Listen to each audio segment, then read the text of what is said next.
ঠিক সেই সময় আল্লাহ হাবিব রাহমাতুল লিল আলামিন তখন ডাক দিয়ে বলবেন, প্রভু গো, আল্লাহ আদম বাবা হইয়া তার সন্তানের দায়িত্ব ছেড়ে দিয়েছে, আমি পারলাম না গো, নবী হইয়া আমি আমার উম্মতের দায়িত্ব ছেড়ে দিতে পারলাম না। যারা কণ্ঠে কেনা আল্লাহ, এই যে মানুষগুলি আসামির লাইনে দাঁড়িয়ে আছে, এদের মধ্যে এমন মানুষও আছে যারা দুনিয়াতে তোমার কোরআনের জন্য জীবন দিয়েছে, কোরআনকে মহাব্বত করেছে, কোরআনকে ভালোবেসে কোরআনী মার্কার মাদ্রাসা তৈরি করেছে। আয়েশা সিদ্দিকা রাদিয়াল্লাহু আনহা মাদ্রাসা তৈরি করে ছাত্রী ভর্তি করে সহযোগিতা করলো, বুদ্ধি দিয়া সহযোগিতা করলো, অর্থ দিয়া সহযোগিতা করে। আল্লাহ, ওরা দুনিয়াতে কোরআনওয়ালা হয়েছে, ওরা জাহান্নামে গেলে তোমার কোরআনের মান ক্ষুণ্ণ হয়ে যাবে, নবী পেরেশান হয়ে যাবে। একটা দৌড় মারবে মিজানের পাল্লার কিনারে আল্লাহর হাবিব, আর একটা দৌড় মারবে ফুলসিরাতের কিনারে আল্লাহর হাবিব, আর একটা দৌড় মারবে হাসরের ময়দানে। যেমনি ভাবে দুনিয়ার জমিনে একটা মুরগির বাচ্চাকে আকাশের কাউয়া যখন থাপড় মারে, সিলে যখন মুরগির বাচ্চাকে থাপড় মারে, বাচ্চার মা ওই মুরগিটা তার বাচ্চাগুলিকে কাকের হাত থেকে রক্ষা করার জন্য, সিলের থাবা থেকে রক্ষা করার জন্য একটা লাফ দিয়া গাছের ডালায় বসে, আমার বাচ্চার কাছে আসে, আবার যাইয়া করে সালিয়ার সাথে বসে, আমার বাচ্চার কাছে আসে, আবার যাইয়া সিল কাউয়ার দৌড়ানি দেওয়ায়। আর ওই বাচ্চার মা দুইটা ডানা প্রশস্ত করে বলে, জলদি করে আমার ডানার নিচে আয়, আমার পাকার নিচে আয়, আমি তোদের মা, আমি মা থাকতে আমার একটা বাচ্চাকেও কোনোদিন কাকির মুখে চিলের মুখে ছেড়ে দেব না। সুবহানাল্লাহ, সুবহানাল্লাহ। ঠিক তেমনি ভাবে কিয়ামতের কঠিন ময়দানে আল্লাহর হাবিব রাহমাতুল লিল আলামিন গুনাহগারতে উম্মতদেরকে জাহান্নামের আগুন থেকে মুক্ত করার জন্য নবী যখন বাচ্চাওয়ালা মুরগির মতো উড়ালতে আরম্ভ করবে, আল্লাহ রাব্বুল আলামিন ডাক দিয়ে বলবেন, নবী গো, কাইদেন না, আপনার কান্না আমি আল্লাহ সহ্য করতে পারি না। ও নবী, মাথা উঠান আর সুসংবাদ লয়া যান, আজকে হাসরের ময়দানে আপনার উম্মতের বেলায় আমি মহান আল্লাহ, আমি আমার কোরআন শরীফের হাতে দায়িত্ব ছেড়ে দিলাম। সুবহানাল্লাহ, জোরে কন্যা। আমার ভাইয়েরা, কিয়ামতের মাঠে আল্লাহর কোরআন সুন্দর সুদাম দেহের অধিকারী যুবকের স্বরূপ ধারণ করে দুনিয়াতে কোরআনের তিলাওয়াতকারী, কোরআনের মহাব্বতকারী, কোরআনকে ভালোবেসেছে, কোরআনকে মহাব্বত করেছে, এই সমস্ত দ্বীনি মাদ্রাসা কোরআনের মার্কাজ তৈরি করতে যাইয়া বুদ্ধি দিয়া সহযোগিতা করলো, অর্থ দিয়া সহযোগিতা করলো, জানে মানে সহযোগিতা করলো, কইরা ওরা দুনিয়াতে কোরআনওয়ালা হয়েছে। এই সমস্ত মানুষগুলিকে কিয়ামতের মাঠে আল্লাহর কোরআন ধরে আল্লাহর আদালতে গিয়া বলবে, ও আল্লাহ, এই মানুষগুলো দুনিয়াতে আমি কোরআনকে মোহাব্বত করেছে, আমি কোরআনকে ভালোবেসেছে, আজকে হাসরের ময়দানে আমি কোরআন তাদের জন্য তোমার দরবারে জান্নাতের দরখাস্ত করলাম। আটজোর কন্যা আল্লাহ রাব্বুল আলামিন তখন বলবে, এই সবগুলো আসামি এক একটার নামে নিম্নে 500, 700, 1000 করে মামলা আছে, সবটি আসামি কোরআন শরীফ তখন হাসর মাঠে আল্লাহর আদালতে দাঁড়াইয়া উম্মতের পক্ষে আল্লাহর সাথে জেরা করতে আরম্ভ করবে। আল্লাহ, তাইলে তুমি আমাকে অস্বীকার করো, আমি তোমার কালাম না। আল্লাহ বলবেন, তুমি যে আমার কালাম, এটা কি অস্বীকার করা যায়? যাও, তোমার দরখাস্ত মঞ্জুর করলাম, তাদের জিন্দেগির সকল গুনাহ আমি আল্লাহ এই মুহূর্তে মাফ করে তাদেরকে আমি আল্লাহ জান্নাতবাসী বানায় দিলাম। এজন্য আল্লাহ আমার তিলাওয়াতকৃত আয়াতে বলেন, ইন্না আরাদনাল আমানাতা আলাস সামাওয়াতি ওয়াল আরদ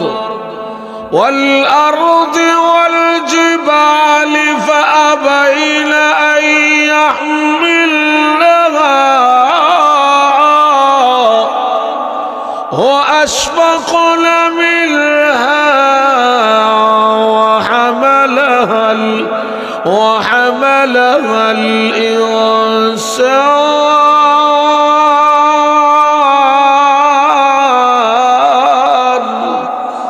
আল্লাহ রাব্বুল আলামিন বলে, আমি আল্লাহ ইচ্ছা করেছিলাম আমার কোরআনকে আসমানের কাছে, জমিনের কাছে, পাহাড়ের কাছে নাজিল করার জন্য, কিন্তু আসমান আর জমিন পাহাড় আমি আল্লাহর কোরআনের দায়িত্ব নিতে অস্বীকার করলেও দুর্বল মানুষের দল, দুর্বল ইনসানের দল আমার কালাম কোরআনকে তারা গ্রহণ করেছেন। সুবহানাল্লাহ, জোরে বলুন না।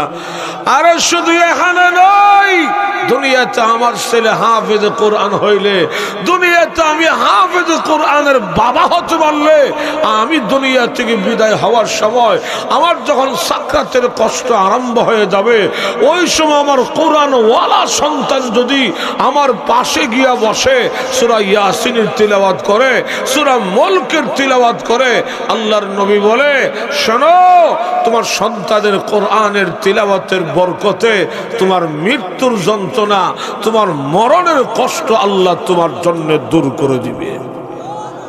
আর জোরে কন্যা, এটা কেমনে? ছোট্ট একটা উদাহরণ দিলে সহজে আরো বুঝে আসবে। মনে করেন আপনাদের এই গ্রামের নাম কি? মনো হাজিপুর নাকি? আচ্ছা, মনে করেন এই গ্রামে কোন একজন মানুষ, মুসলমানের 3টা ফুয়া আছে, এক ছেলে বানিয়েছে ডাক্তার, আর এক ছেলে বানিয়েছে ইঞ্জিনিয়ার, গেল কয়টা? জোরে মারতেন না, রইল মাত্র এটা একটা ফরক। এখন বড় ছেলে লন্ডন থেকে ডাক্তার হয়ে আইলো, আরেক ছেলে আমেরিকা থেকে ইঞ্জিনিয়ার হয়ে আইলো। ডাক্তার সাহেব, ইঞ্জিনিয়ার সাহেব দেশে আইসা নাজিল হইল, দামি দামি চাকরি হইল, বেতন মাসে নিম্নে 1 লাখ টাকা, বিভিন্ন দিকে ঘুরা গেরা 2 লাখ টাকা, বিভিন্ন দিক বুঝেন তো আপনারা। যেহেতু বাংলাদেশে থাকেন, বুঝার তো কথা কই না রে, এজন্য কন্যা ঠিক নেই। এখন 2 ছেলে যদি মাসে 2 লাখ করে পায়, ওই 4 লাখ আগের পুরানা বাড়িঘর সব ভাঙ্গিয়া 5 তলা ফাউন্ডেশন দিয়া বাড়ির কাজটা স্টার্ট করলো। এরপরে নিচতলা কমপ্লিট, ফ্লোরও লাগাইছে বিদেশি মার্বেল পাথর, এরপরে বাথরুমও লাগাইছে বিদেশি মার্বেল পাথর, আবার হাই কমোড লাগাইছে। চিনেন না হাই কমোড? হ্যাঁ, এমনি চেয়ার মতো বয়ে কামড়া সারে, কথা কই না রে বেড়া। আগে বাঁশের লেট্রিনে পায়খানা করছে, আগে দেখছেন নি বাঁশের লেট্রিন? শুরু সময় এক বাসুগাত বইতাম, আর এক বাসুগাত দইরা কল্লারা নোয়া, ঠিক না? কথা কই না রে। এখন হাইকমার বাথরুম, এসিওয়ালা বাড়ি, বস কার, খাদেম খুদ্দাম, চাকর চাকরানি, সুখ শান্তির কোনো শেষ নাই, যেরকম ঠিক কিনা? কিন্তু আপনারা কি বলেন, একদিন আজরাইলের হাতে ধরা পড়তে হবে কি হবে না? জোরে মাছেন না? আজরাইল কয় রেডি চাকরি, সময় লেগে বাসিটা ফুটব। দুনিয়ার জিন্দগির হায়াত যখন শেষ, আজরাইল সামনে গিয়া কয়, আসসালামু আলাইকুম। ওয়ালাইকুম সালাম। তুমি কেডা? তোমার তো চিনি টিনি না, এলাকাত বেশি দেখছি না, কারণটা কি? তুমি কেডা? তখন বলবে, আমি কে ফরকুম, আগে দক্ষিণ দিকে ফাও দেও, উত্তর দিকে মাথা দাও, দিয়া লম্বইয়া শুয়া ফরত, তখন চিনবা আমি কেডা। কো ভাই, আমি তো তোমার কথার নমুনা ব্যবসা বেশি ভালো বুঝতেছি না, তুমি কে? কানে কানে গিয়া কয় আস্তে মাত, আমার নাম আজরাইল। যে শুনছে আজরাইল এক চিৎকার দিয়ে অজ্ঞান হইয়া মাটিতে পড়ে গেছে গা। চাচা কেমনে মরছে? কষ্ট করছে। ভাই সাহেব কেমনে বললো? High pressure. দাদা কেমনে বললো? Low pressure. চাচা কেমনে মারা গেল? ডায়াবেটিস বাড়ছে। এটা আসলে কিচ্ছু না, তার মরণের সময় হয়েছে। কথা কই না রে। এখন আজরাইলের দর্শে সিফা দিয়া ছেলে একজন বড় ডাক্তার, এই দেশের সর্বোচ্চ চিকিৎসা করবে। আপনারা কি কন? এক ছেলের ডাক্তার সর্বোচ্চ চিকিৎসা করবে, আজরাইলের হাত থেকে রক্ষা করতে পারবে তো? জোরে মাথেন না। আরেক ছেলে ইঞ্জিনিয়ার সাহেব বলবে টাকা যা লাগবে আমি আছি, আমার বাবারে সিঙ্গাপুর লইয়া যাও।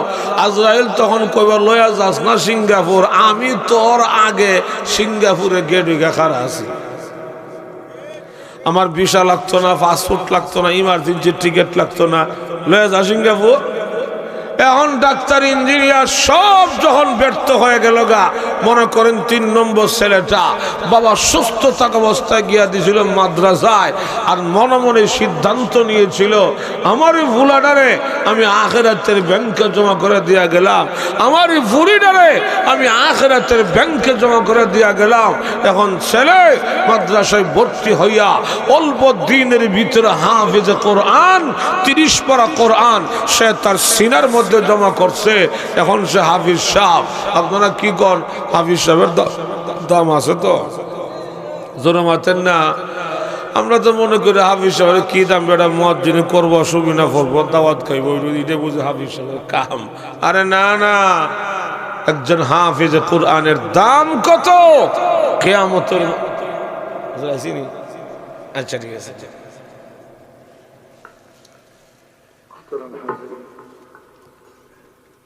আমরা প্রধান অতিথি পতনেশ্বর ভালোই গেছেন কাল,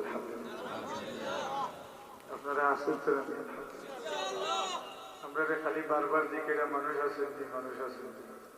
আজকের বাংলাদেশের বিশেষ করে আমরা সিলেট বিভাগের সব মাহফিল ওগুলোর অবস্থা হলাম যে মানুষ নাই, এবার লেগে জিকেই রকম মানুষ আছে।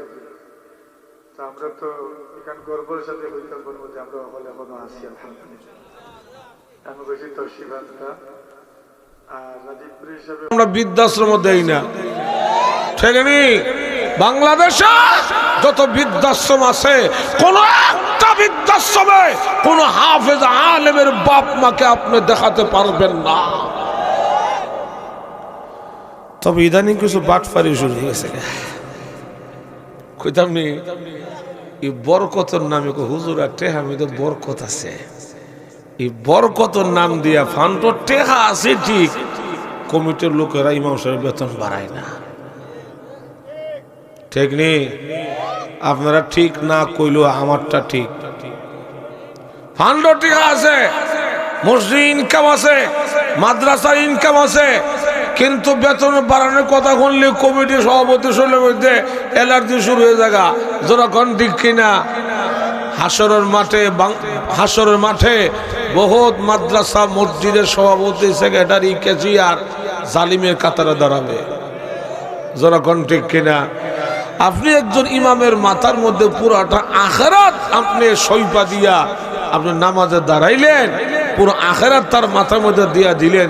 ইমাম সাহেব আপনার পুরো আখিরাতের দায়িত্ব নিতে পারলো, আর আপনি তার বউ বাচ্চা পরিবারের দায়িত্ব নিতে পারলেন না।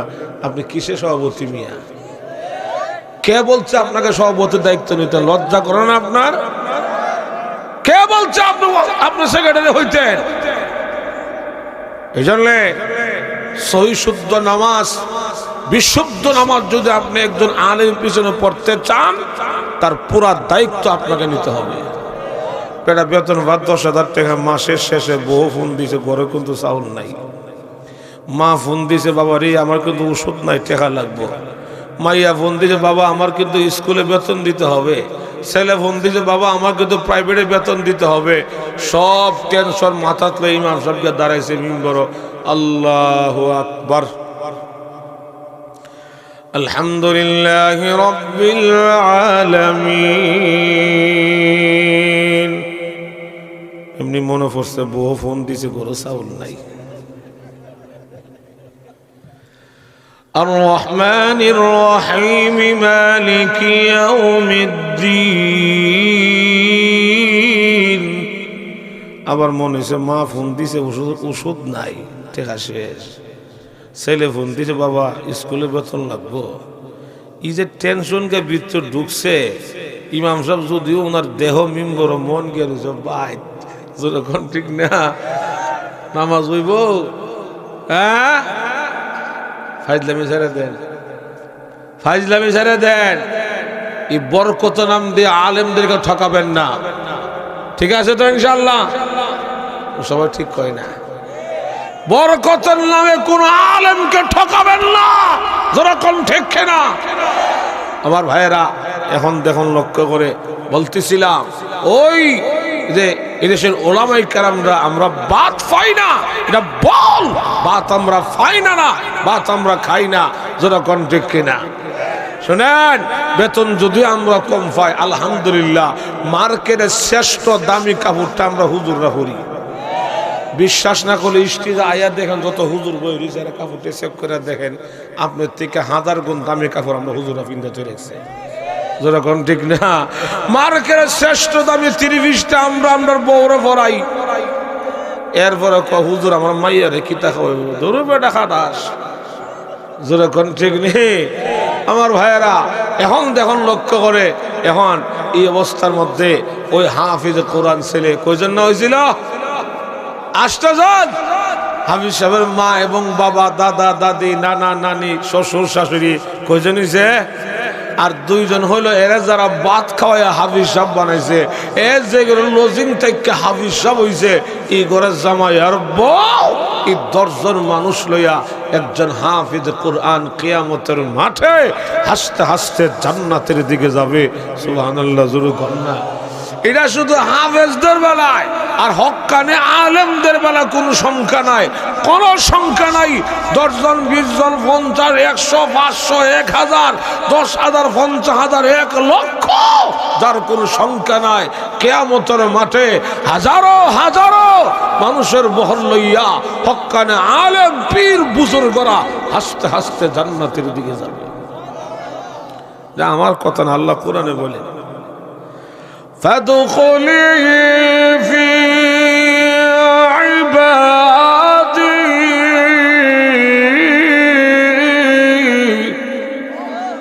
وادخلي جنتي।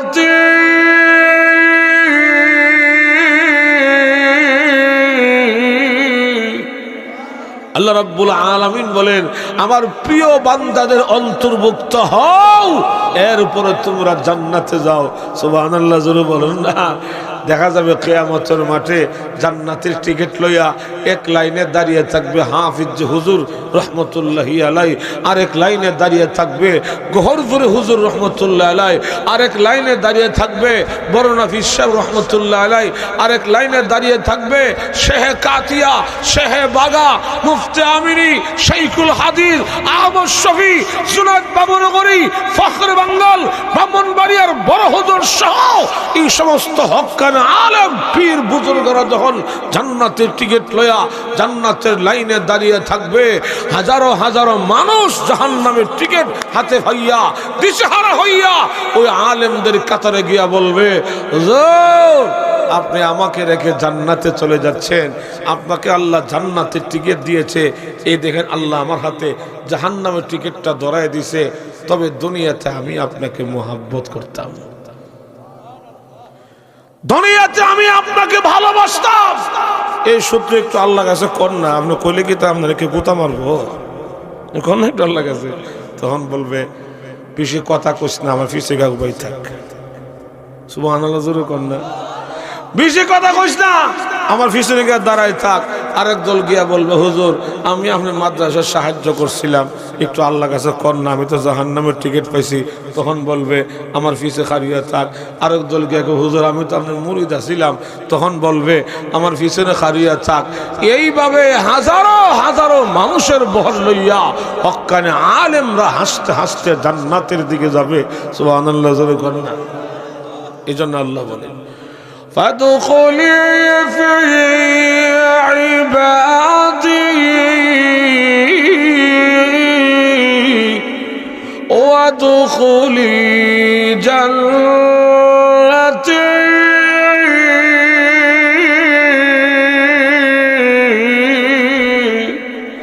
আল্লাহ রাব্বুল আলামিন বলেন আমার প্রিয় বান্দাদের অন্তর্ভুক্ত হও, এরপরে তোমরা জান্নাতে যাও। যেরকম ঠিক কিনা? ওই হাফিজ কোরআন ছেলে,